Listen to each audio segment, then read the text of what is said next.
ఇంట్లోనే treasure hunt. So, మా ఇంట్లో నాకు ఎప్పుడు ట్రెజర్ హంట్ గేమ్ పెడతారో మా వారు అండ్ మా బాబు. సో, మన కన్నయ్యకైతే మిక్సీ జార్స్, గరిటెలు అన్నీ తీసుకొని వెళ్ళి ఎక్కడంటే అక్కడ పడేస్తాడు.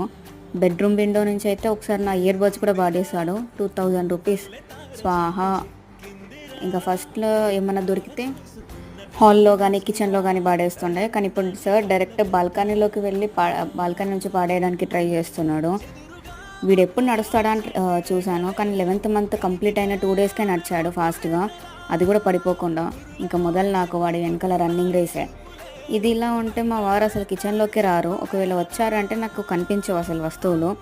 ఈయన ఇంకొక పెద్ద ట్రెజర్ హంట్ గేమ్ పెడతారు నాకు ఇంకా. సో, ఇందాకే డ్రాగన్ ఫ్రూట్ తెచ్చుకొని ఇద్దరు తిన్నారు తండ్రి కొడుకులు. తిన్న తర్వాత నైఫ్ ప్లేస్‌లో పెట్టాలి కదా! అది పెట్టకుండా సార్ ఎక్కడనో వాడు పట్టుకుంటాడేమో అని పైన షెల్ఫ్‌లో పెట్టారంట. అది నాకెలా తెలుస్తది?